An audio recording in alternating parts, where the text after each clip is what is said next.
Hello, people. Ladies and gentlemen, we're back. How you doing? How's it Back. going? How's it hanging? Is it hanging? I think we're hanging. Yeah, that's I just got so tired all of a sudden. Why am I so far over to that side of the screen? Because you moved. Where? I wish I. Ooh. Ah. There we go. That's a more appropriate angle. I'm gonna be on a show tomorrow. Whose show? I don't know. I think it's live. Sean Atwood.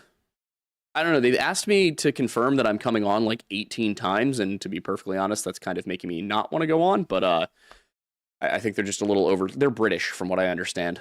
What do they do? I don't know. They're like, we want to have you on to talk about Freemasonry, and I was like, okay, cool. And they were like, can we also do the Illuminati and Bohemian Grove? And I'm like, damn, now I got my homework cut out for me. I mean, granted, my homework is just watching myself, but I mean, I'll take it anyway. I think that's at like 2 p.m. tomorrow. Because they're in the UK, so I guess it's like 7 p.m. over there. I looked at their channel, and I will say, I think I might be one of the more normal people that they have on. In what way? I don't know. I think, you know what? I'll give me 1 second. I'll pull it up. Let's see. Sean Atwood. Go ahead. Yeah, there. See, like here's the thing. Is like they already have the thumbnail up, and it's oh, where'd it go? It was there a second ago. Oh, they have these scheduled way out. Oh yeah, the Lore Lodge. Aiden, they spelled my name wrong. Aiden Mattis exposing Bohemian Grove, Freemasons, and Illuminati. That's not how you spell my name. I'll have to tell them that. But heads up as well, the computer is running incredibly slow right now. Weird. And the feed is very choppy. People are complaining on it, so just we are aware. We're working on it. Why is the computer running slowly? Great question. I have no idea. I mean, I did just have to plug it in when we got up here because it was unplugged. That's probably it, honestly. So it's probably the battery catching up. Granted, it's been charging for 20 minutes, so I don't know. But yeah, like escaping from satanic elites, satanic Illuminati monster bloodlines, exposing. There's a lot of exposing that goes on this show. Yeah, exposing elites and their truth, secrets, and lies, exposing Satanism and the occult. I'm exposing Bohemian Grove. Prince Andrew exposed. Ex-cop Gary Waterman exposing the elites and the global plot. So this is going to be interesting. It would seem so. Yeah. But yeah, if you guys want to hang out tomorrow at 2 p.m., I will be over on there. So we'll see how this goes. I'm looking forward to it. I think. Fair. But yeah, I don't know. I haven't had a chance to watch any of their shows. I'm wondering if they reached out to me, so they must know what I'm like as a person, right? You would think. But I don't know. We'll see. It doesn't help that my hair is this unruly right now. I was hoping to not be in this situation. It's all good. The camera actually I just deactivated, so they can't see you right now anyway. Why'd you deactivate the camera? Because I'm trying to reboot that, so that way hopefully it'll run faster. Oh, God. Well, I don't know if you've noticed, but for some reason the cameras are always choppy. That's the thing. Sometimes they are. It's usually like the first 5 minutes where everything needs to recognize what's happening. Gotcha. And then after that, it's usually fine. Yeah, I don't know. This is the only thing running on this computer right now, so I have no idea. I've attempted to hit close on the settings for video capture for the last 3 minutes now, and just no buttons are responding on this computer at all. Oh, good. Yeah. Yeah, no idea why that is. Yeah. That thing should be running just fine. You would think. I mean, is the show running? Yeah, they can still hear us. Oh, okay. Well, that's what matters. But yeah, that's tomorrow that I'm doing that. But tonight, I felt like, let's take a minute. I don't know. I was thinking about skinwalkers and wendigos, and as I do, and Bigfoot, and the fact that everybody is constantly getting these things wrong. And then I was thinking about all of the stuff that's going on with misinformation regarding archaeology and history and Tartaria and that kind of thing. And it occurred to me that I think the big problem we have, because, again, I really thought up until very recently that, the Skinwalker lore was everything that it's supposed to be. That, you know, they're super fast and they have magical shape-shifting abilities, and that they can only be killed by a bullet covered in white ash. And the weird part is that I have heard that from Native American people, from Navajo people. And what it really struck me was like, oh my God, this is so pervasive that it's now within the very communities who originated it, and they don't realize it. Like that, I don't think that's all of them. I'm guessing Navajo who live on the reservation probably have more traditional beliefs about these things, but it's gotten to a point where like and this is not to single out Native Americans. What I realized is that if that can happen to the Navajo, that can happen to everyone about everything. If you are constantly being inundated with a stream of information from a young age and no way to discern whether or not it's real because the people older than you don't see it, you can raise an entire generation of people who, despite having no reason to believe something and every reason not to believe it, end up believing it. Makes me wonder how many times that happened throughout history. Yeah, and that, I think, is what I was having trouble articulating when we did the episode about why Jimmy Corsetti is ruining history, which, by the way, Jimmy Corsetti has now, like, replied to me at least 12 different times without unblocking me and just, like, tried to claim the win and then got ratioed on my posts. He's now backpedaling tremendously about everything, and I'm very excited to have Flint Dibble on. Because here's the thing, I disagree with Flint Dibble on a lot of things. What he and I do agree on is that Jimmy Corsetti is a douche canoe. As do most people who have even a shred of credibility. I had a banger tweet go out where there was somebody complaining about... basically, they posted a meme, for lack of a better word, that created a false dichotomy between religion and science. There's this really old hypothesis going back to, I think, the 1800s about how science and religion can't possibly be on the same side. They are distinctly they're distinctly set against one another. And this was going on in the late 1800s, and it's been roundly rejected. It's like, you know, that science and religion don't have to constantly disprove one another. Especially given that science is a result of religion. And that a lot of the things that we have from modern science come from religious people studying things, whether it was Hindu, Muslim, Christian. You had all sorts of Greek philosophers who were fully of the belief that gods existed. But yeah, I had a tweet go up that was basically like, somebody said that they were suggesting that Christians teach their kids to pray, not to think. And I just kind of offhandedly was like, Catholic monks eradicated leprosy before we knew about germ theory, which on a very technical level isn't true. Oh, what do you mean by that? I was being hyperbolic. The Order of St. Lazarus, alongside the Dominicans and the Franciscans, were deliberately trying to root out leprosy. And what they realized is that leprosy seems to spread by contact. So they took all of the people with leprosy and quarantined them. And leprosy rates across Europe dropped dramatically.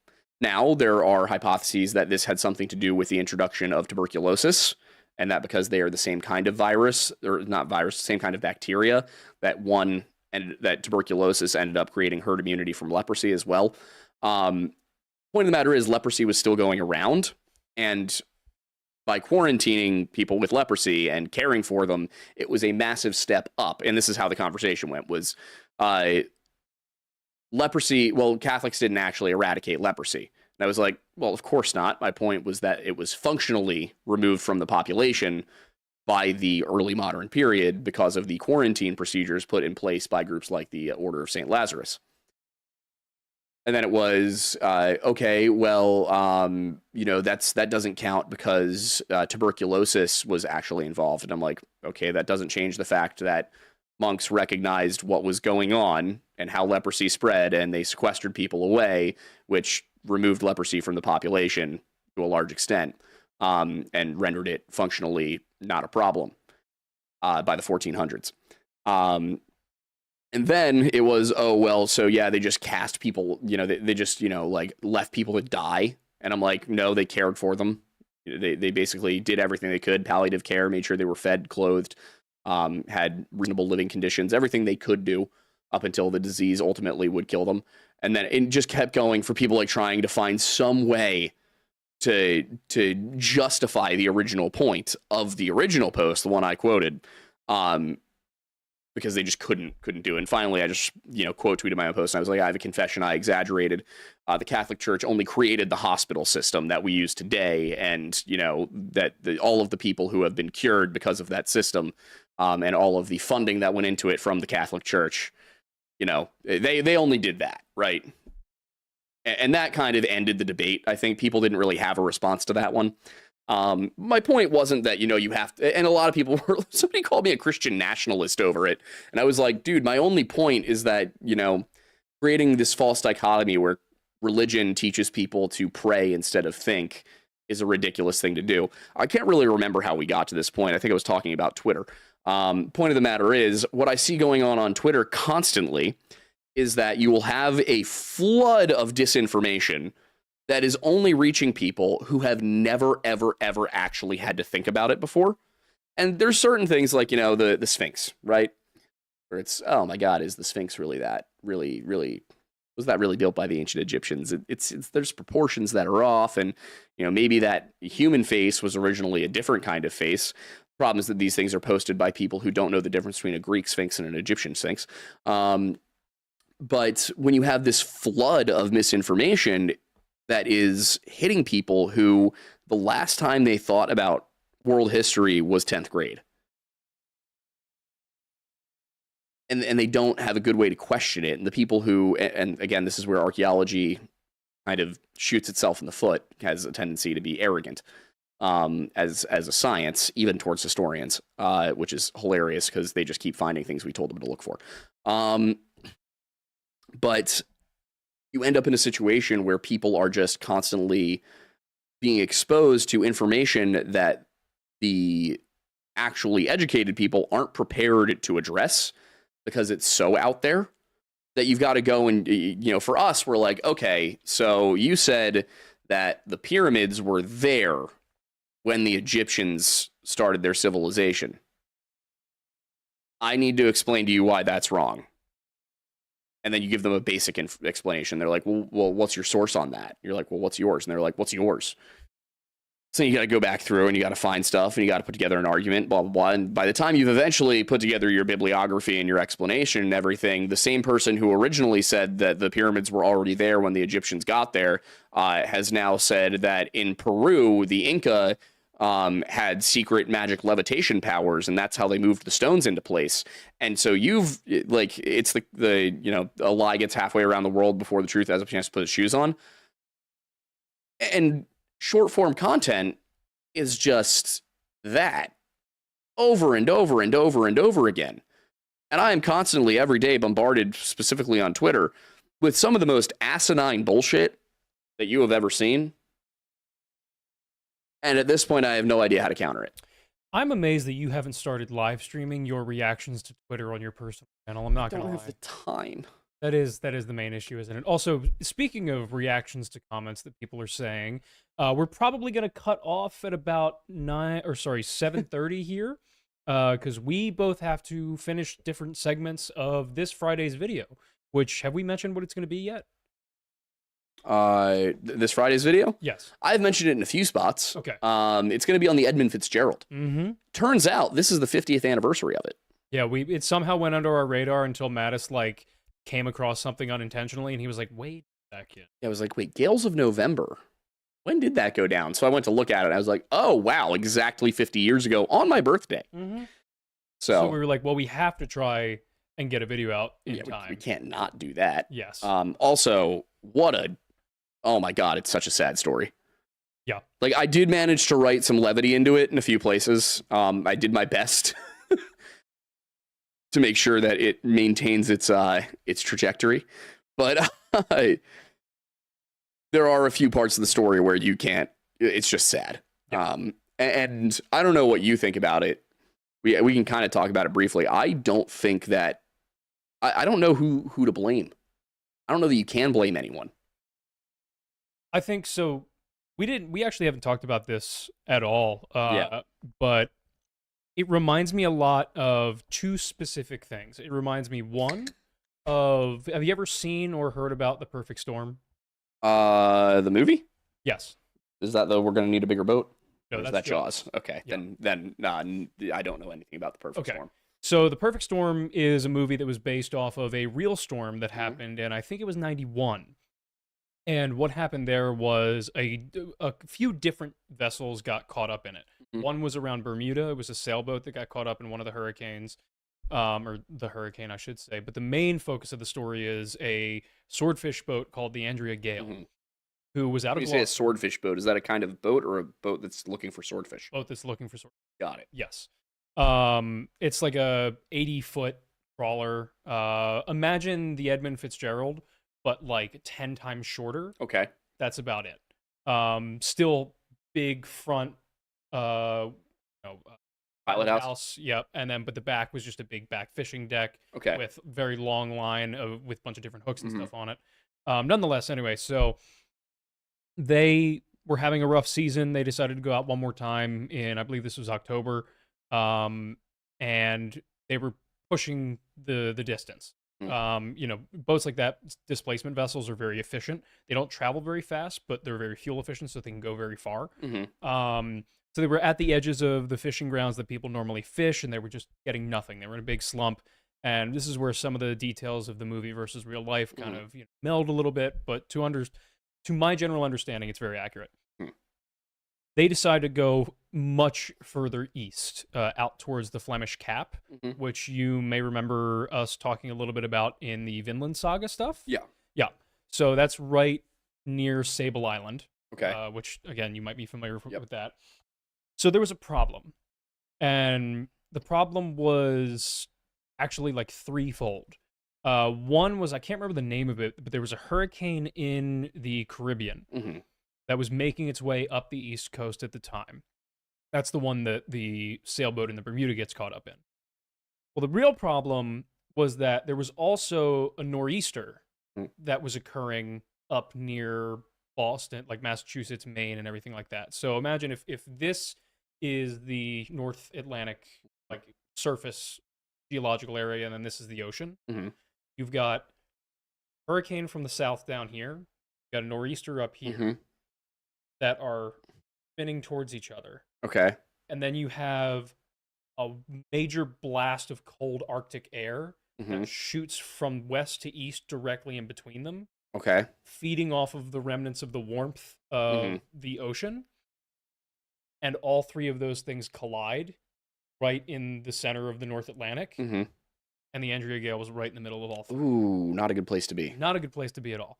The understanding of the trajectory of that boat was they had gone out to the Flemish Cap, had great success, got a ton of swordfish. In the movie, and I can't remember if this is accurate to the situation in real life, but their ice machine broke, Okay. and so they didn't have a choice. They had to make their way back, or they would have lost all of the money that they would have made from the swordfish. Mhm. So it was basically risking life and limb to not go broke. Mhm. The problem is that, like, they were steaming directly into baseline level waves of 50 feet, and peaks reached, I believe, somewhere around 100 to 110. So if you were at the top of one of those, is it just like 100 and some feet down to the surface? Pretty much, yeah. The problem is getting to the top of those is damn near impossible. I won't spoil the ending of the film. That's where the artist's interpretation really comes in. It's pretty accurate to what would happen if that scenario happened. But yeah, they did not make it. I wouldn't think so. Yeah. Yeah, and that's relevant because the Edmund Fitzgerald situation was very similar. Exactly. But you had an Alberta clipper heading east across the lake, and then a low pressure system that doesn't usually do that. Yep. Coming up from California of all places. Yep. That just happened to crash into each other right where the Edmund Fitzgerald was. Yep. And then, so the only other thing that it reminds me of was Chernobyl. Mm-hmm. As I was writing my segment that we still have yet to film, I was kind of writing it somewhat intentionally, but not quite, like the last episode of Chernobyl, where can't remember his name in the show, but he gives the example of how an RBMK reactor works. Mm-hmm. Basically, what I was doing and what you'll see on Friday is I'm explaining how wind and waves work, Mm-hmm. how the ship was designed and its weaknesses, Mm-hmm. and then what the system of events of meteorological occurrences were Mm-hmm. on the 2 days where the Edmund was making its journey, Yeah. and how the design of the ship and the effects of the wind and waves at the time coalesced at one point, Mm-hmm. making it about the worst possible combination of everything, where kind of like in Chernobyl, there were a bunch of things that were designed that had flaws. There were a bunch of dangers that could have happened. Yeah. But nobody anticipated that all of them could go wrong at once. Especially not the Coast Guard. For once, it's not the RCMP. I can't even blame the whole Coast Guard because it was really just this one guy. Another Coast Guard ship, and this didn't make it into the video, but another Coast Guard ship ended up leaving from, like, I think Superior, Wisconsin, to try and get to where the Fitz was. Obviously was not going to make it in time to rescue anybody, but I mean, the Coast Guard station nearby was dropped the ball just in the most magnificent way possible. Yeah. To be fair, like, nobody understood how bad the conditions were. But when a captain calls in and tells you, hey, I'm listing badly and we need help, and you go, this isn't even worth telling my superiors about. You have made a mistake.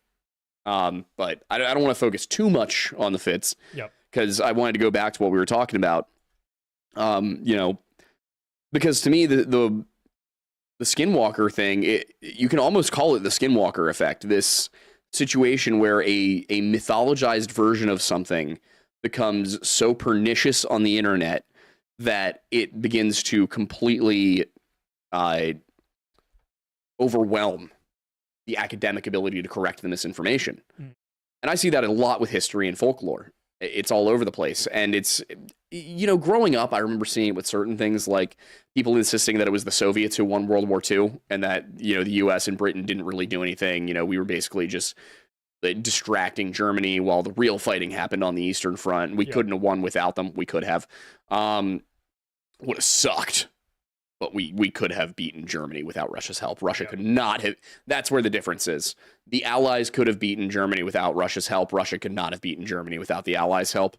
Especially because without America distracting Japan, Russia's getting invaded on two fronts. And they would eventually run out of people. Yeah. So, and they would have fought until they ran out of people. Give them credit for one thing. They do have tenacity. But that's the thing, is stories like that, because the academic position, and this is kind of what I've started to just eschew doing entirely, is I just respond with the same kind of response that these people give, because I'm not going to waste, 8 hours of my life putting together an academic explanation for why Egypt wasn't actually in Memphis, Tennessee. I just go out and I'm like, okay, well, here's all the reasons to think that you're wrong based solely on the artifacts that are over in Egypt and not here in the US. What do you have to say for yourself? And usually the response is something like, you're controlled, or your mind isn't open enough, or whatever. But the hope is that by responding with something that gives people pause, they might go, okay, now wait a minute. What? Like today I saw one that said the FBI, the Federal Reserve, the IRS, and the Anti-Defamation League were all founded in 1913. How could that be a coincidence? Well, didn't take that much. You just hit them with, well, the FBI was founded in 1908 as the Bureau of Investigation, renamed to the FBI in 1935. The IRS was founded in 1862, and the only ones that actually were 1913 are Federal Reserve and Anti-Defamation League, and you can't really draw a link between those two without the FBI and the IRS, therefore your argument falls apart. Also, it's not uncommon for, at periods of history, multiple agencies to have been instated. It is, but the problem is that's not enough for them. But yeah, so when I look at how that keeps happening, it brings me back to the Skinwalker thing, where you can convince a population of people that even the wisdom of their own folklorists and elders is wrong, simply by just pushing enough of it out there. And thankfully, for the most part, I think most Native Americans are well aware that, most Navajo at least are well aware that most of the Skinwalker mythology is total BS. But then I'll see people who are like Cherokee saying that, oh, well, we have Skinwalkers too. And I'm like, no, you don't. You don't. And if anybody wants to get upset with me about that, I will point you to the thing I've said about Celtic and Germanic religion, which I actually, my ancestors practiced. No, Wicca isn't real.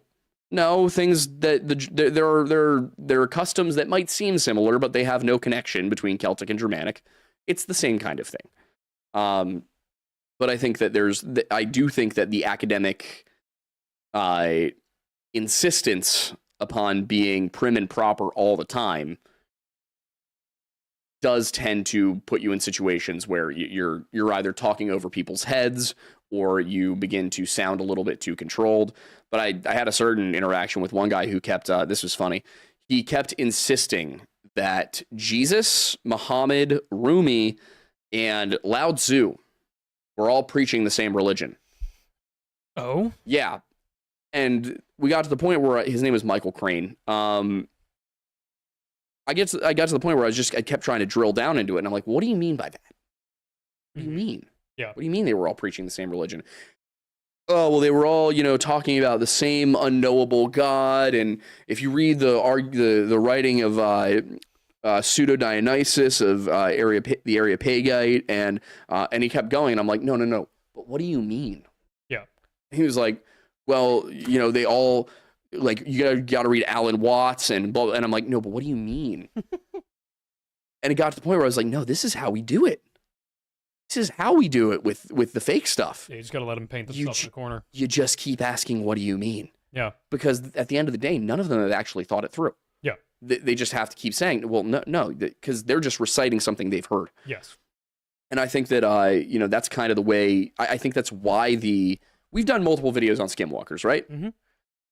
The ones that resonated the most by far were the two about ghost adventures, where I was just going through knocking it off. Like, no, this is stupid. That's dumb. This is made up. Like, because that's what you actually need to do. Mm-hmm. People don't want to sit there and listen to a university style lecture about what the Skinwalkers actually are. They want to hear, very basic version of why somebody's wrong, then backed up with the evidence. Yeah.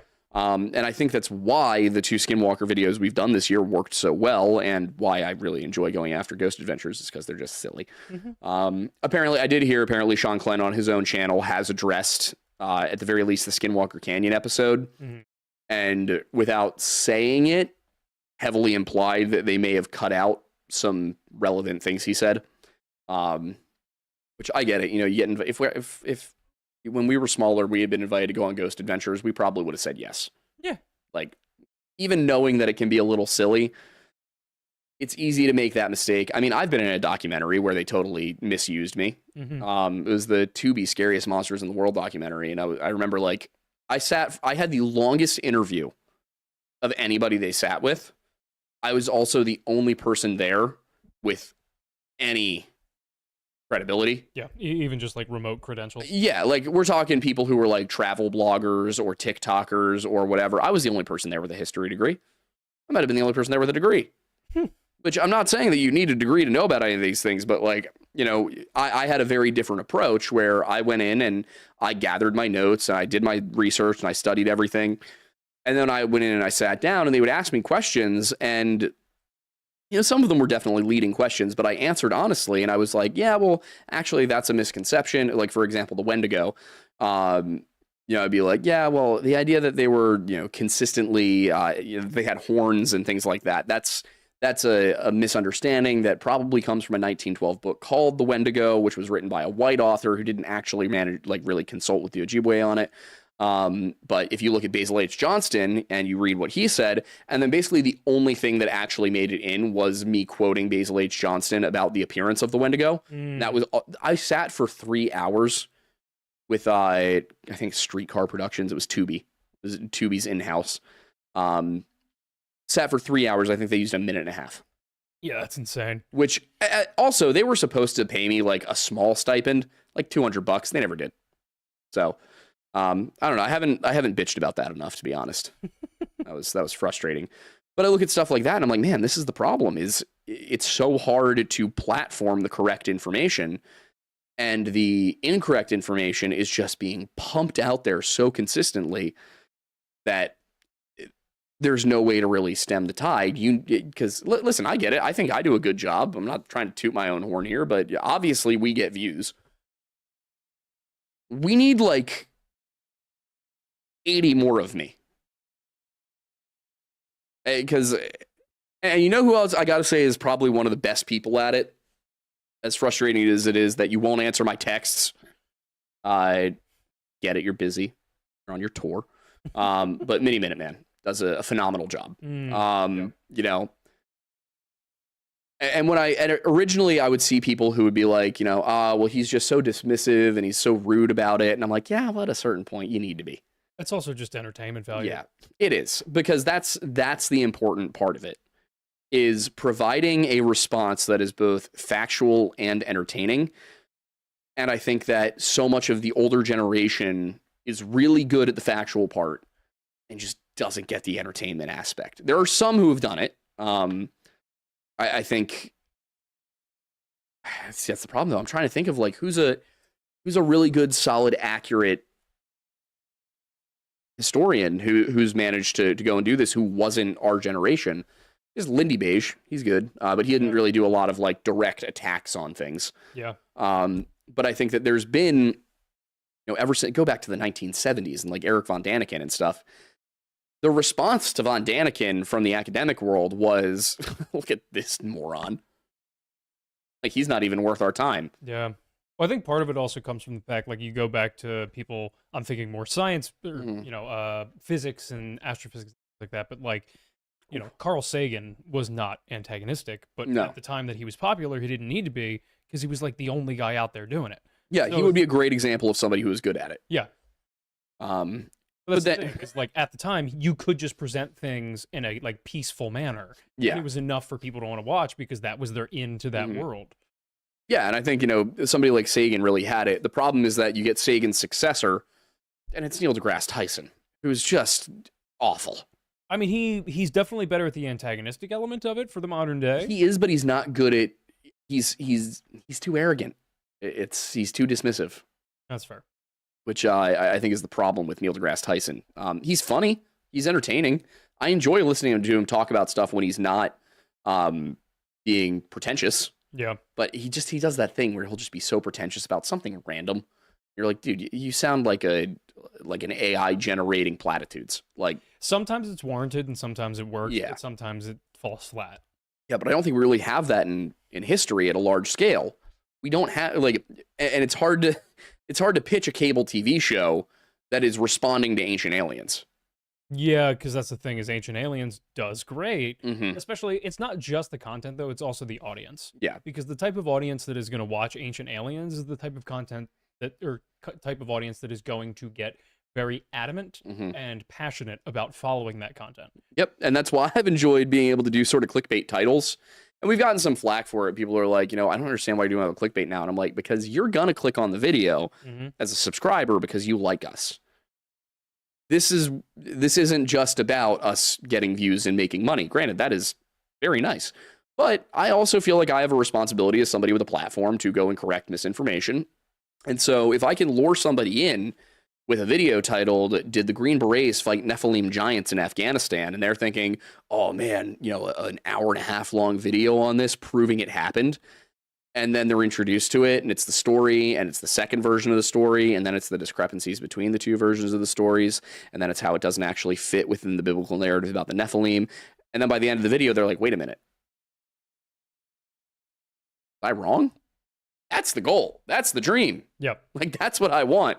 You know, we do an episode on Zach Bagans and Ghost Adventures and their Skinwalker hunt, and I open it up by talking about it and then progressively getting a little bit more like, is this really what it seems to be? Yeah. I think that strategy works. And I think the nice thing about the availability of independent media and short form content and things like that is that now you have the ability to go out and and argue about it and get people back. And I think the stitch is the greatest thing of all time.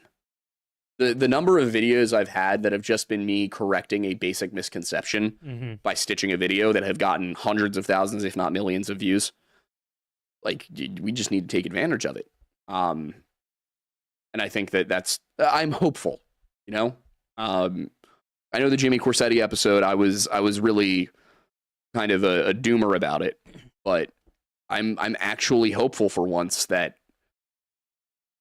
the very thing that has made it so much worse might be the same thing that allows us to fix the problem and right the ship.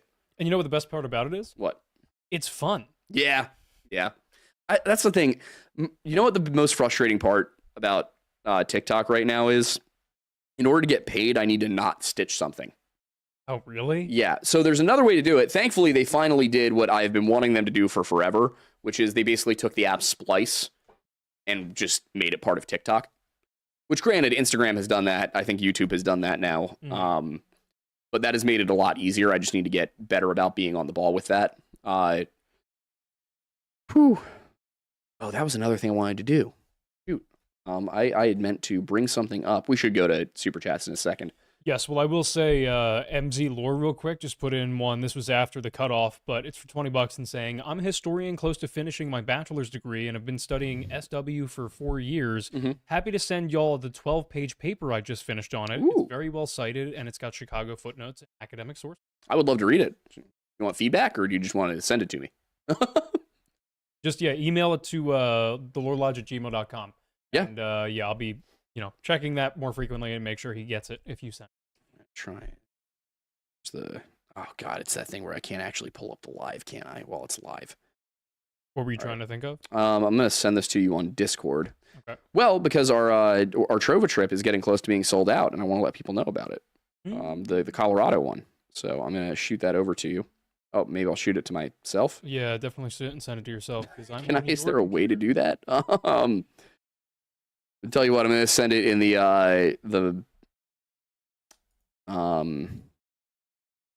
where's my specific channel in the Discord? Well, hopefully Discord opens sometime between now and the end of the show. God. Yeah, where'd it go? I know I had my own. All right, I'm sending it in the Mattis streaming one. In the meantime, it's in there. Going back to also, if you just go on Trova Trip's website and look up, you pull up the actual Colorado Rocky Mountains with the Lore Lodge. That'll get you there. But there's only, I think, one ticket left at the discounted rate. And there's 3 more after that. So please feel free to join. Am I on that already? Yeah, you are. You don't have to buy a ticket. I'm just making sure. Okay. It's more about just running logistics and making sure there's not anything I have to run. Yeah, no, you're good. You're good. But yeah, I wanted to let you guys know about the Trova Trip thing, because that is kind of a big deal. The other thing I wanted to address before we get to Super Chats, a lot of you have emailed us about coming to Pennhurst. A lot more of you than we anticipated, to be honest. We have 10 slots. Aiden and I are 2 of them. Our friend Mikey and one of his employees who have a night vision goggle company, Galtworks, by the way, Galtworks LLC, GALTWORKS. They do night vision materials, night vision equipment. So if you're interested in some of that, go ahead and check them out. But what was I saying? Right, they're coming because we need night vision, because it's going to be dark. That said, that leaves us with 6 slots. So tomorrow morning, I'm going to go through the email, and I will try to make sure that I scoop everybody into one spot. If I miss you, it is not deliberate, I promise. I'm trying to make sure I get everybody into one spot. And then I'm basically going to say, like, hey, there's a lot of you. I can only pick 6. So I'm going to ask for some examples of your work, some references perhaps, how long you've been doing it, things like that, so that we can really make sure we have a solid group coming. And that's, I mean, to be honest, if it goes really well, then we might try and do that again with other places and just lead ghost hunts. And then people can come along and do their own thing. If you do end up being invited to come, you will be able to use any footage that you record. for your own stuff. It would just be that we also get to use any of your footage that you record. That's the only, we're not going to ask you to pay to come along. We've already got that handled. So you get to come, you don't have to pay. You can keep anything you record, but we also will we will require copies of anything you record. And as a reminder, when is this happening? This is November 24th, the night of November 24th into November 25th. So the I want to say like the Monday or Tuesday before Thanksgiving. Yes. But with that, I think we can go to supers.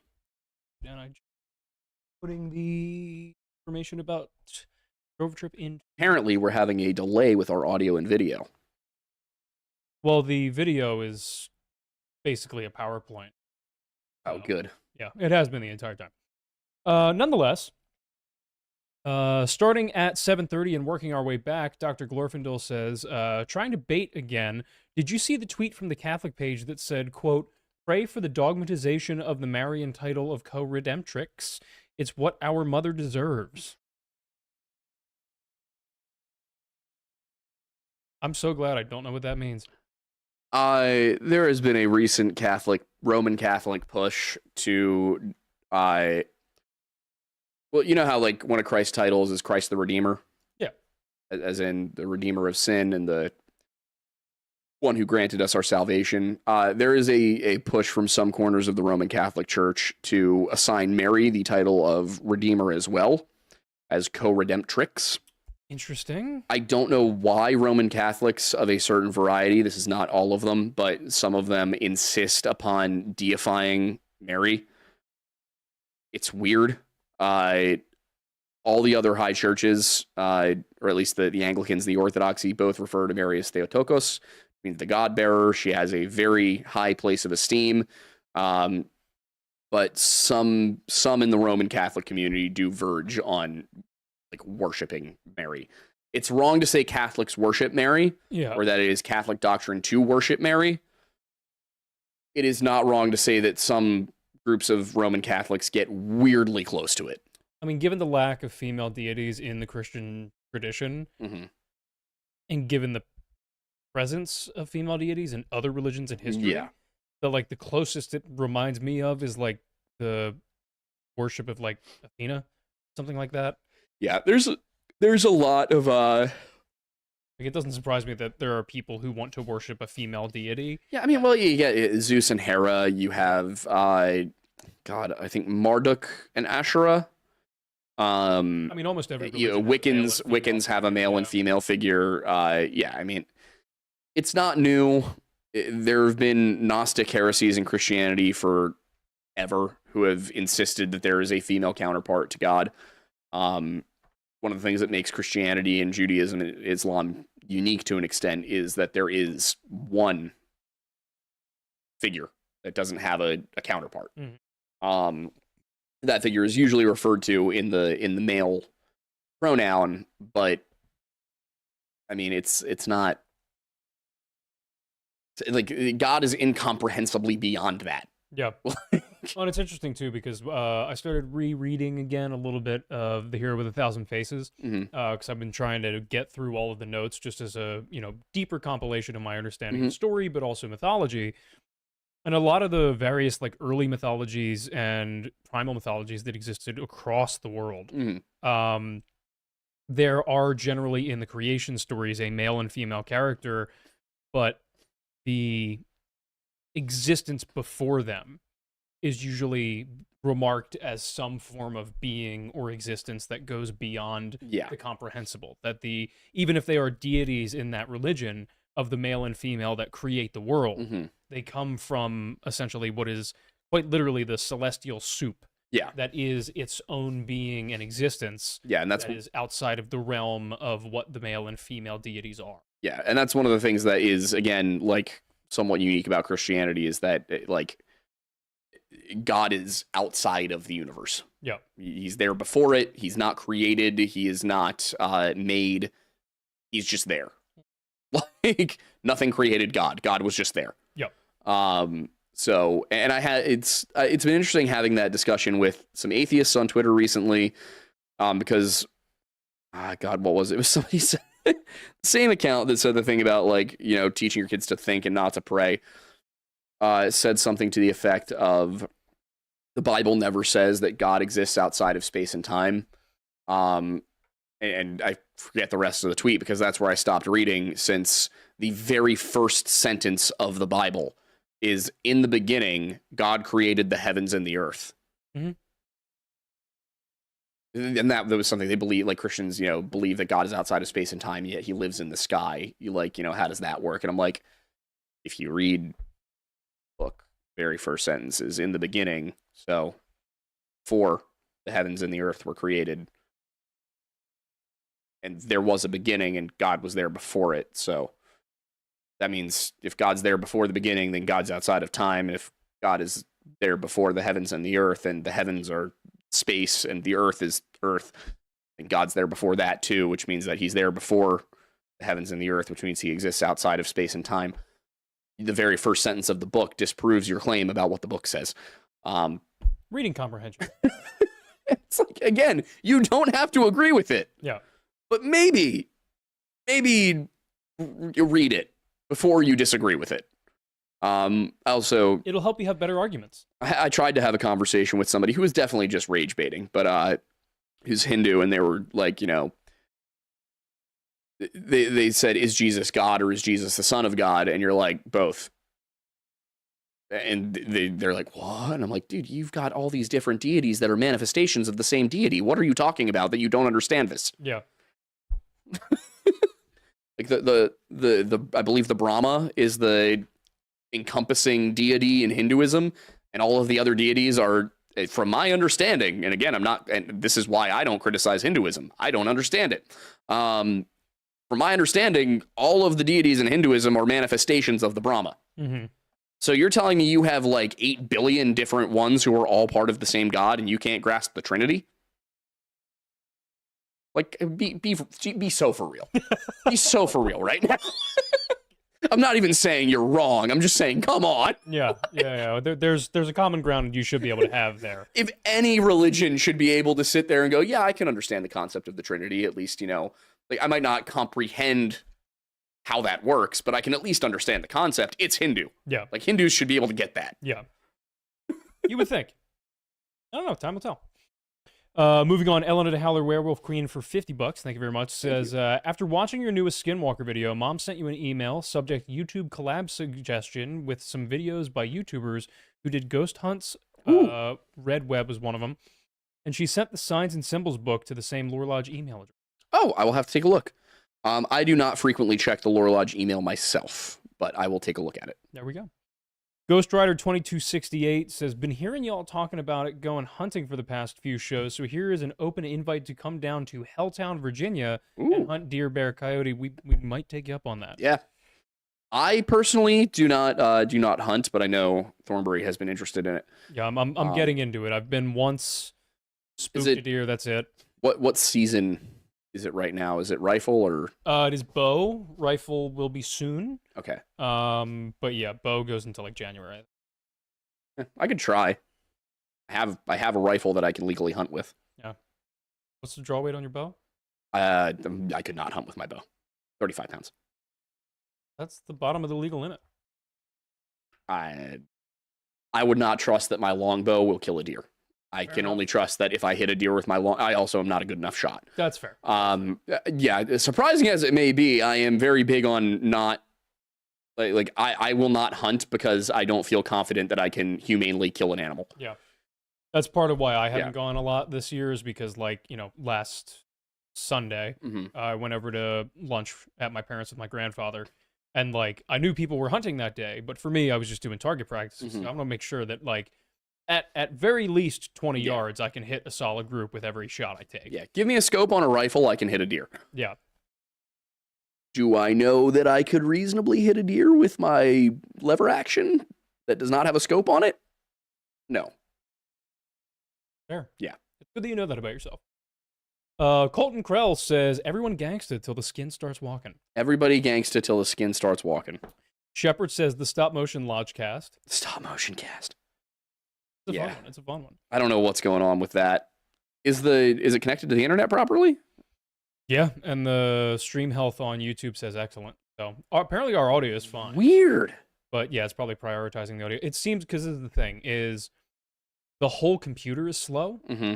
Like even just scrolling on YouTube, there's delay from when I scroll the mouse wheel and when it actually registers to move it down.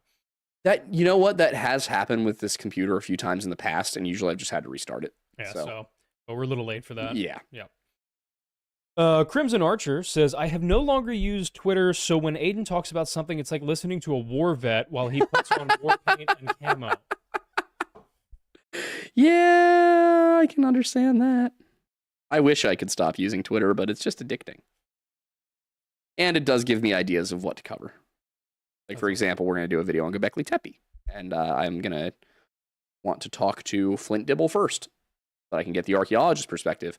And then if Jimmy Corsetti wants to sack up and come on the show, or Michael Button, or Jay Anderson, or any of these other twats who are very happy to run their mouths on Twitter and always run away from any conversation where they might have to confront something that they might not be able to address. Crazy. You'll go on Rogan, but you won't go on any historians shows. Interesting. Rogan, I'm here, man. Like, if you want to get a non-ridiculous, non-crazy take on Atlantis, I'm right here. You've had Randall Carlson on. He's not insane. And Randall Carlson, I saw a tweet from him that was basically him saying that, Atlantis is probably like, the Azores. And I was like, you know what? Maybe that could work. That's west of the Pillars of Heracles. It's out in the Atlantic. It was probably, there was probably more land there 12,000 years ago. Like, maybe I'll take it. That's the thing. The reason why stuff like that is interesting and more important than the wild outlandish theories that have no basis is because they could be the foundation for getting funding to archaeologically dig in those places and actually discover whether or not it really was Atlantis. Yep. Also, Jimmy Corsetti recently had to admit that he was wrong, that the WAF did not plant a bunch of olive trees on top of Göbekli Tepe. That in reality, it was the original owner of the site who planted the trees in order to increase the asking price of the site. And that the WF actually doesn't even own any part of Göbekli Tepe. It's the Drogas Group, which is a member of the WEF, but the WEF itself as an organization does not own Göbekli Tepe. And why would the Drogas Group invest in Göbekli Tepe? Maybe because it's becoming a massive international tourist site, and they're Turkish. Maybe he also was. This was one of my favorites. He's like, they're putting infrastructure over Göbekli Tepe. Like, look, they're building sidewalks when they should be excavating, and it's like, those are temporary sidewalks that can easily be removed. They are not even really built into the dirt, and they're way above anything relevant. And if you would notice, they are excavating Göbekli Tepe. They're just doing it in stages, which is how you do these things. Responsibly, yeah. Yeah, archaeology is a field that has been evolving for 200 years. And what Jimmy wants is for us to just take the dynamite approach, the Schliemann approach, and we're not going to do that. Yep. No matter how much he bitches and moans, we're not doing that. And my favorite was he's like, who cares about all the little pottery shards? Like, just keep going through it. I'm like, Jimmy, if you had any idea how important pottery shards are to telling us about people's history, like, we can identify different cultures based on their pottery. You have no idea what you're talking about. I was wondering if you were going to tell about the paper, the exam that you had in college. Oh, yeah. I got like a D on an archaeology exam in college because I had to identify different cultural periods by shards of pottery. I was a freshman taking a course that was not intro to archaeology. It was stupid for me to take that course. Like a 400 class. It was no, it was like 130. Oh, really? Okay. But there are certain things that you can come out of high school with and just take a course on. Yeah. I could have taken a literature course, probably at the 200 level, because I took a lot of lit courses in high school, and I had a good intro to that. There's no intro to archaeology course in high school. You don't take that. No, there's not. Like, I could go in and I could take history classes. I could take literature classes. I probably could have taken a basic physics course. Well, no, not me specifically. I didn't take physics in high school. I probably could have taken a basic chemistry course. I wasn't good at chemistry. Probably could have taken like a basic not archaeology.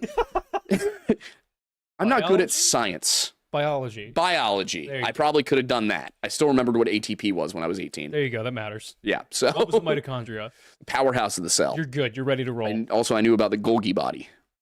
Golgi apparatus, like Golgi body. Yeah, something like that. I know that the cell wall is homophobic. Yeah. Huh? What?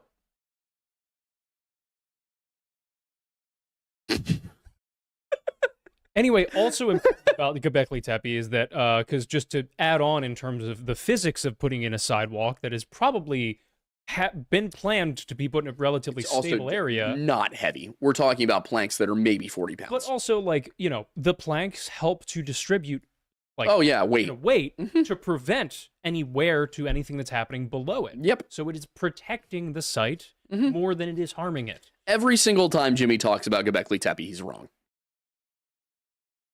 And here's the thing. I even said, I was like, look, this is somebody basically, one of the current archaeological opinions is that it might have been a site where nomadic groups would come and gather to meet. And I had pushed back on that, and I had said, I don't think that we can just dismiss this as something that was built by nomads. We have no examples of this in North America. And an archaeologist responded to me and was like, I don't know where, and he was being a complete dick about it. But he responded to me and he was like, I don't, what do you mean there's absolutely no examples of this in North America? And he starts sharing things, and a lot of them were mound sites. And I was like, with all due respect, that is not the same thing as Göbekli Tepe. It's just not.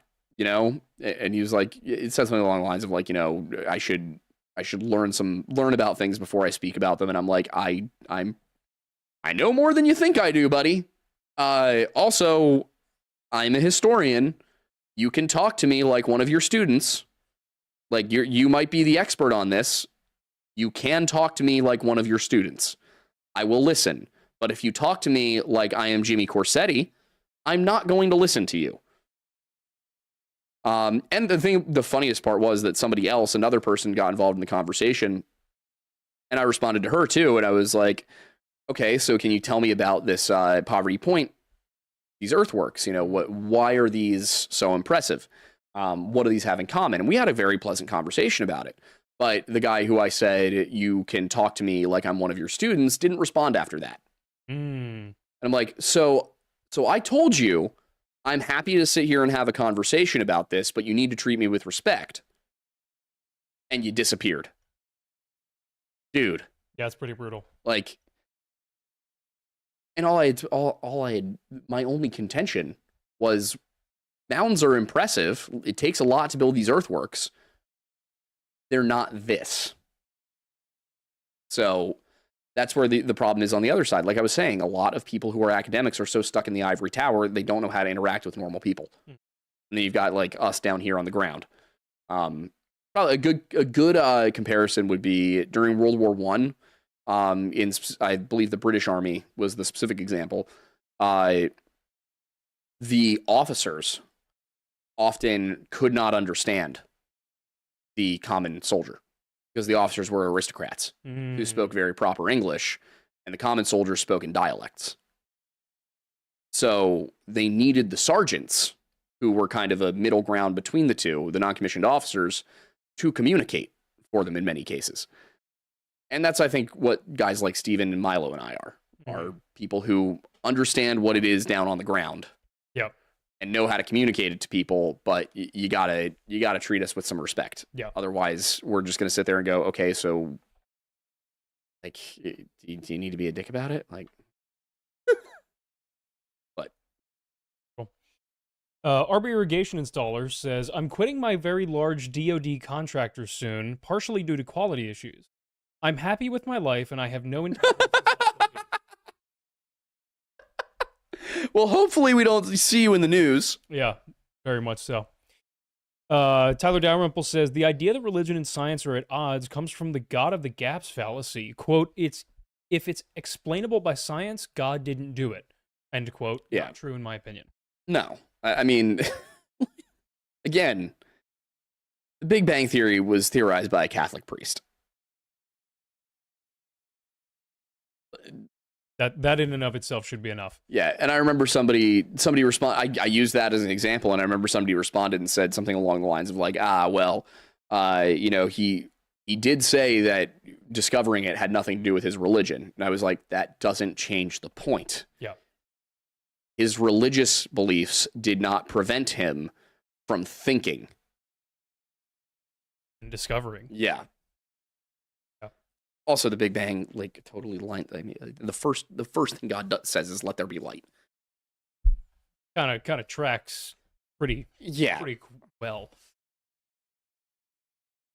Squinton says, last stream I mentioned a video by MPM. That's Missing Persons Mysteries with Steve Stockton. Great channel for quick summaries of. Ooh, I'll take a look. Abigail Stewart, member 13 months, thank you very much, thank says, have you guys ever covered or would you consider covering the murder of Lindsay Buziak? It's really one of those things where if there's a good amount of information about it, I am happy to. I have not even had a chance to look at the outline that was sent over to me by one of our potential assistants. So, yeah, I'm trying. I need to make a list. I think I need to get that Google form put together and just have people submit just tips so I can like put that up somewhere and be like, hey, want to send me an outline on this? Go for it. Yep. Kellen, the official data, says, by the way, Kellen, thank you for Bowditch recommendation, however long ago that was, because I just used it for the Envenge video that we're going to be putting out on Friday, and I'm going to be giving you a shout-out when I record that segment. But yeah, thank you. But anyway, he says, can science not be a way to better understand the gods or God and their design for us to exist? I feel closer to my gods the more knowledge I have. Yep. That's how I think most religious people see it. Mm-hmm. The problem is that you have like this concept that fundamentalists are the overarching majority of people in any religious group, and they're not. Look at the traditional groups and what they believe. Yep. Dr. Glorfindel says, for some reason, YouTube doesn't want to send the rage bait chat I planned, so here's money, go birds. Thank you. Load. Captain Gus McCrae says, I remembered there are any myths, legends, or cryptids specific to Arkansas or the close states? There is one. Sort of a Bigfoot story. Falkwood? Folk? I know Folk is in there somewhere. Faulk. I'll have to go find it again. Yeah, we'll have to look into it. But yeah, that's one I should do a video on actually, because it's an interesting little like series of sightings. Gomb says, I hope Matussi's Halloween costume was a cat-made outfit in fishnets, leggings, and cowboy boots. Well, there was a cat, and I was wearing cowboy boots. Yeah, the cowboy boots were present. Amanda was Catwoman, or a variant of Catwoman. Yep. Somebody had fishnets, I feel. Cat was there. Yes. I think Amanda was wearing fishnets, actually. Yeah. It was an interesting night. I saw things. It was a good time. It was a great time, but I saw things. It was a great party. I think somebody tried to do gay things to me. Gave me the slip. I used my belt buckle to open a beer for somebody, and then they wrote me a little slip and handed it to me that said 0% tariff. Still not totally sure what that meant, but was a man. I love it. I felt flattered. I wasn't upset about it. I was just like, I don't know what to make of this. That's fair. Positivity. Yeah, exactly. Yeah. Shepard says, watching you on X over the last few weeks or so has been great. The slamming of grifters and the like has been amazing. Please keep going. Oh, I will. I will keep going. A real cartel pilot says, technical difficulties lodge did not pray the great machine spirit, our Lord Tito. I shall be gone tonight, for I am neck deep in the Nancy. Imagine a different variation of Pelosi. Pelosi? Close enough. Pelosi? That's it. Oh, that's awful. I do want to know her. I want to know her stock trading habits.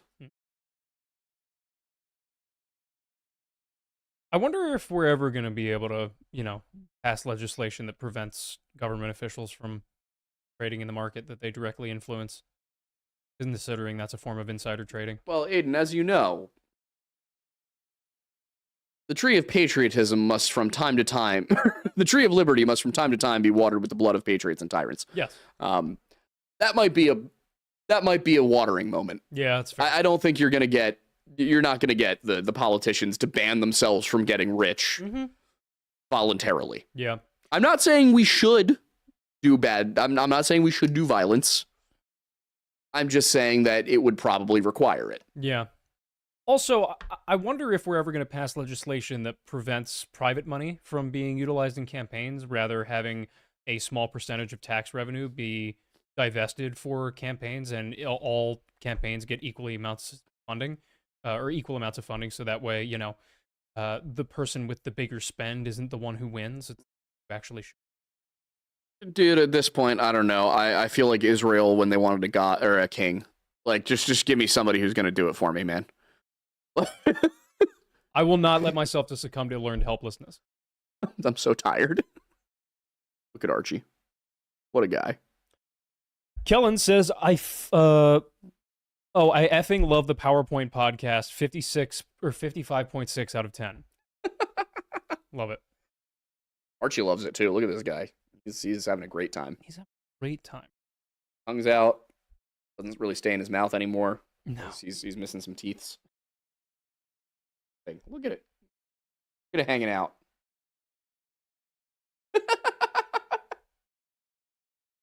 He's such a malleable little guy. He is. He really is. Archie, do you have thoughts?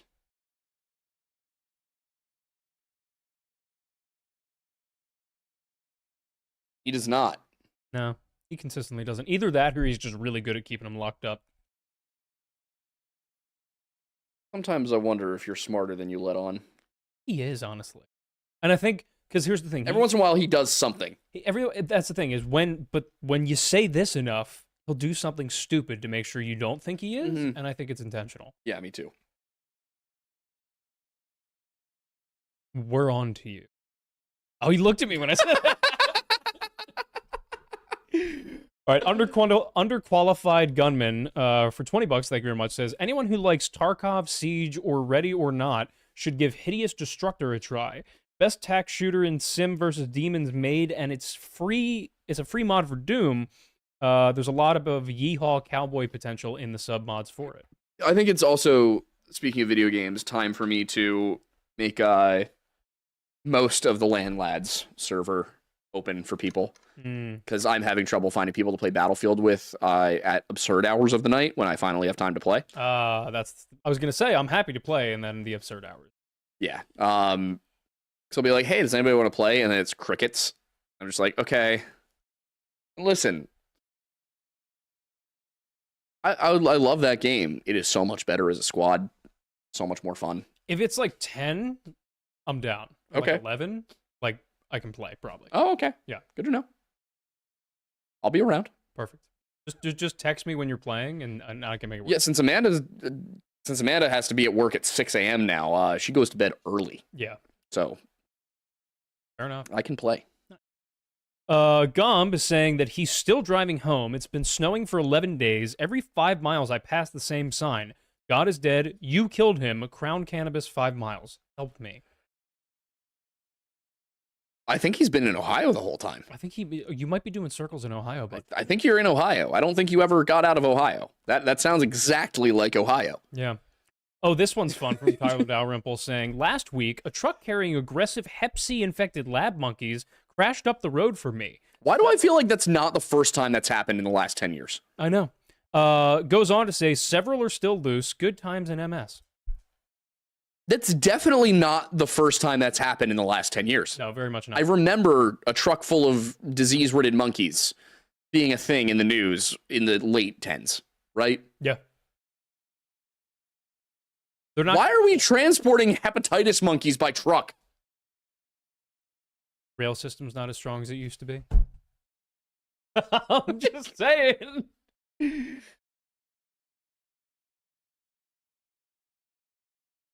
There's a great D-tier apocalypse movie in there somewhere. Yeah, without a doubt. That'd be wonderful.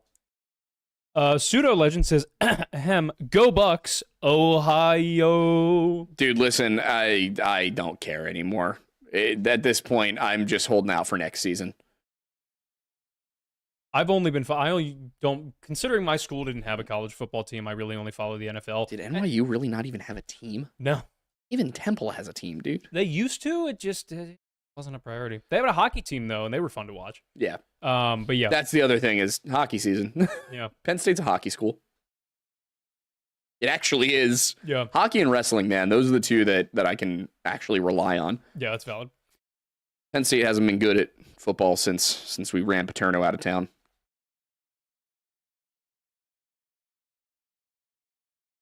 Anyway, Gomp says,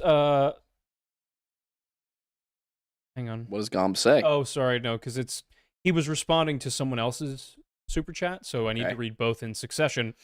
Joke IRL says, I saw Gom kick a Skinwalker in the back of an Arby's parking lot. Don't trust him. And then Gom followed it up by saying, I also gave it head 10 out of 10, would do it again. Gom, you're engaged. That's a good point. Yeah, you can't be doing that in Arby's parking lots anymore. Yeah, no, that's I mean, unless maybe this was before. That's a good point. Could be Yeah. before. MZ Lore's a new member. Thank you. Alec Katori says, I grew up watching the Lost Tapes show. Amazing how much stuff they got wrong about cryptids. Ooh, that could be a fun episode. Mm-hmm. That could be a fun episode. Oh, thank you for this idea.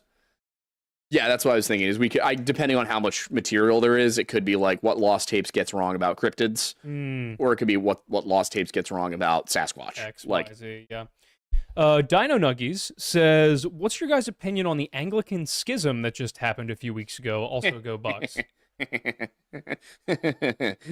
did that in 1977.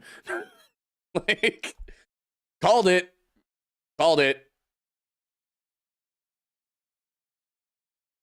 You know, we said it was going to happen.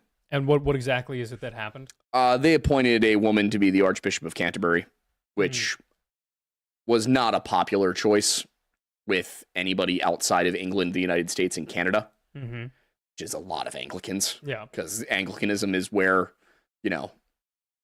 wherever England was 200 years ago. Yep. It was most unpopular with the African Anglican churches. Interesting. They were not happy about that. But no, I mean, when the Anglican Church voted to begin ordaining women as priests back in, or I think the Episcopalian Church specifically, back in the 1970s, it was seen as a step towards theological liberalism. And it wasn't, so that's the thing, is a lot of people are like, well, that's just sexist. It wasn't just about the fact that it was women. It was like, oh, okay, well, that's, what else are you going to do? What else, what other traditions are we throwing into the waste bin? Like, we're not sticking around for this. And it also is a problem because it really hurts the argument against the Catholics, the Roman Catholics, because one of the arguments they can now make is that our ordination, or the Anglican ordination of priests, is invalid because of female bishops being involved. You can't say that about Anglo-Catholics, though. We don't do it. So, yeah, I think it's one of those things that it's very hard to explain to people who aren't part of the church why that's important. But once you dive into it, it's what I can say is that it's not a sexism thing at all. It's just it might look like it on the outside. It's not. It goes much deeper than that, and it cuts to the core of the idea of what traditions are important and why they're important and where they come from. I would leave it to a priest to explain that, though. Fair enough. MN Growler says, won't be able to watch the live tonight. Got to work. Just wanted to say love y'all's videos and love the channel. Thornberry Man. Thank you. Very much appreciated. Yeah, glad you guys were enjoying that. If you are are in the chat and you haven't seen it, which it would seem at least half of you probably haven't. Yeah, I made a channel. It's called Silver Retention. It's in the Discord. The last video we put out, it was on Friday after the Halloween compilation show. And it's a new channel where I'm going to be going through the makings of different movies, diving a little deeper than the featurettes on the DVDs, explaining a little bit more from an actual production side of how they were made, the struggles that they ran into, and some of the surprising pushes forward for technology and capabilities of the film industry that were in there. It's great for me because I have an opportunity to learn way more about the film industry, even though I'm not actively working in it. Prime example, Mattis, did you know that up until roughly 2013, all cinemas were still using, or not all, but most cinemas were still using film projectors, as in projectors that ran like film tapes in theaters. To be honest, I hadn't thought about it. So what's interesting about that is, if you recall, The Phantom Menace was a fully digital film. Yeah. And as were many films... That means they took the digital and printed it onto film? That is exactly what they had to do. There was a machine that still exists. It's called the RE Laser. That was the preeminent version of doing that. And basically, they would do a digital projection onto strips of film to then print the film from a digital process.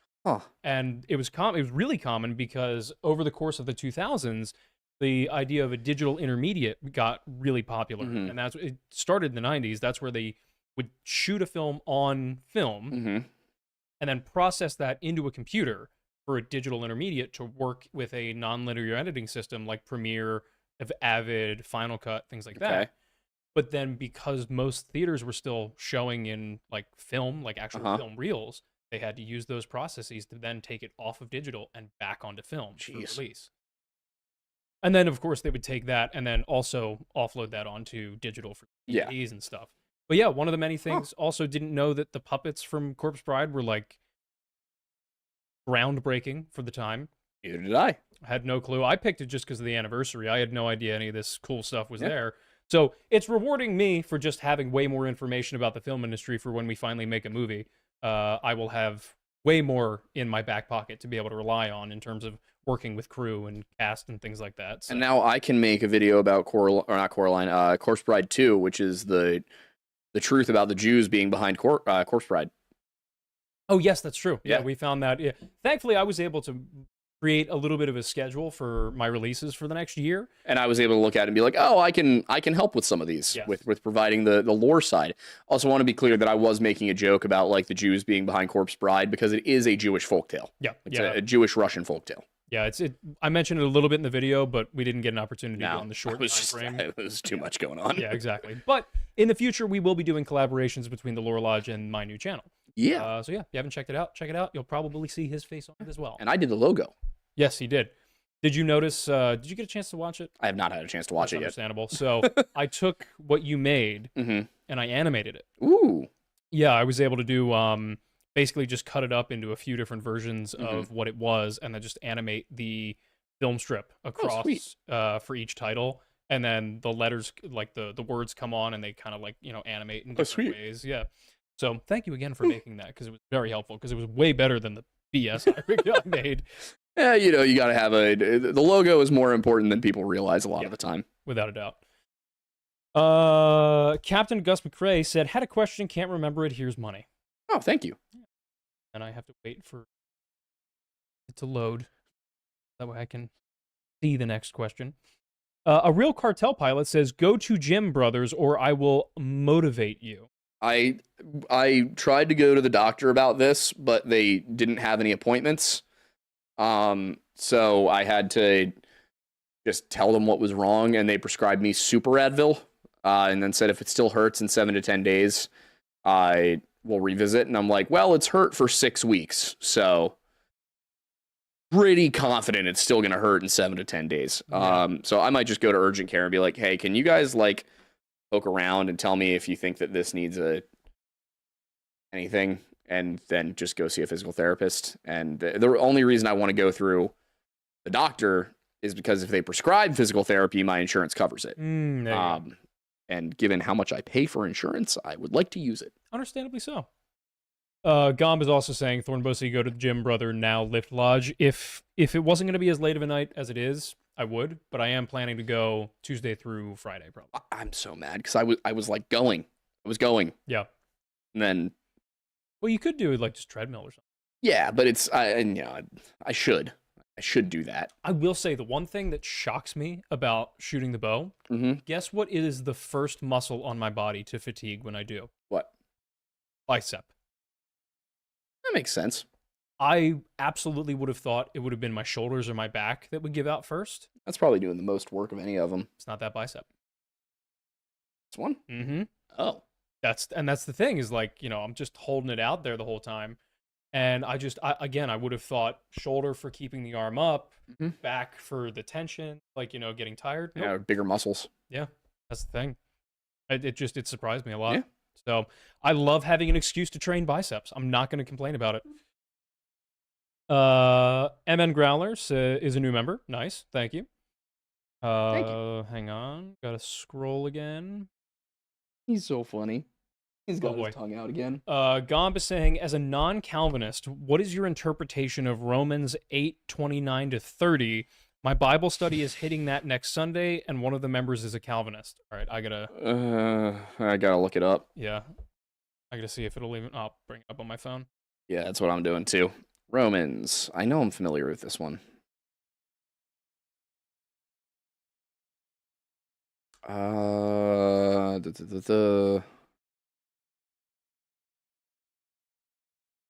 the NIV, for those God foreknew, he also predestined to be confirmed to the image of his Son, that he might be the firstborn among many brothers and sisters. And those he predestined, he also called. Those he called, he also justified. Those he justified, he also glorified. I'm going to be honest. I remember that there is a non-reformed response to this. I just can't remember what it is, and I'm frankly too tired to try and think about it myself right now. I'll tell you what. We did just have, when I recorded the first episode of My Apologies, that was with a more reformist Anglican. So when I do the next one, I will ask the non-reformist Anglicans in the room about it, and also ask my priest. Because another interesting thing that came up recently, something that I had just been asked about, which was, God, why can't I remember exact? I think it's from Matthew. I want to say Matthew 25. Nah, that doesn't sound right. It's one of the parables about the kingdom of heaven, and somebody brought it up as an example of like ridiculous punishments for stupid things, and our priest actually just addressed it on Sunday, and I was like, basically it's about a priest who's having a banquet for his son's wedding, and he invites all of his subjects, and they all just kind of ignore the first call, so he sends out another round of subjects, and some of them are like, they go away to their farm, or they go to attend to their business. Some of them just kill the messengers. So the king sends out people to kill the people that killed his messengers, and then to just call anybody who wants to come to the banquet, bring them in and fill up the banquet hall. And, on the one hand, that seems rather extreme until you understand that it's a parable. It's not meant to be taken literally. But that part is sometimes brought up as an example of absurd punishments meted out by God, even though it's not. But there's a Calvinist response to it, which is from the second part, which is the line, for many are called, but few are chosen. Which comes from one guy who comes in, like once all the people have been brought out from the highways, literally common people just brought in. And the whole thing about his subjects is supposed to be about the people of Israel and them rejecting the message and all of that over and over again. And, the response and how now Christ has come and now everybody's invited. But one person comes in without a wedding garment, and that person is asked, well, why don't you have your wedding garment? And they can't answer. So they're thrown out into the outer darkness. And then you get the line for many are called, but few are chosen, which Calvinists will sometimes interpret as God saying that, some people just, even if they outwardly confess or they want to come and be part of the church. They weren't predestined to be, so they're getting thrown out. When in reality, what it is basically saying like just professing that you're Christian isn't enough. If you don't actually take the step to be a Christian, then you're not really Christian. So, and that's a very like basic explanation of the view. But yeah, I mean, I'll have to look at it. I think that taking one verse of Romans and trying to use that as justification for the argument that God predestined some people to go to hell, when that flies in the face of the entire rest of the book, means that you're probably interpreting it wrong. Yeah, that's fair. And with that, it's 8:30, and the last chat from the beginning of the show is from Daniel Franklin Henry Jr., and it's just that he's been a member for 16 months. Oh, well, thank you. Thank you to anybody who did Super Chat after the window closed. Again, I really just need to get a timer on there that explains like Super Chats are closed after a certain point. Yeah. Or maybe we can just have a button that goes up so people know. But yeah, we would go on till 9 and try and answer some more tonight, but Aiden has to shoot still, and we also have to shoot an ad. So I got to make that happen. Yep. Also, oh God, I look so chunky from that angle. I got to lift my arms. Shirt does not do me favors. I'm just thick. Oh, it's okay. Yeah, it's winter. Yeah. It's time to thicken. Winter arc. Winter arc. Let's get thick. Ready? We're gonna be two bears in a cave, hibernating and stuff. Maybe smooching a little bit. Podcast already exists. Two bears, one cave. Yeah. Start our own. It's two bears, two caves. We're just both on like opposite sides of a valley. Yeah. Just yelling at each other. Yes. It's Nahani. Yeah. All right. Thank you guys so much for being here. It has been so real.